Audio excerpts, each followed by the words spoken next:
चरत फागुन मैया लगतई चैतवा आई शीतल मैया हमरे ही घरवा निमिया का पेड़ बड़ा भारी हवन होई हमरे दुआरी हो रे दुआरी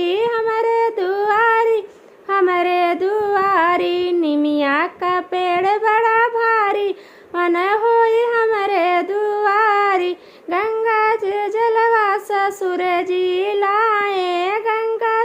जलवा ससुर जी लाए कलसा भरई बारी बारी हवन होई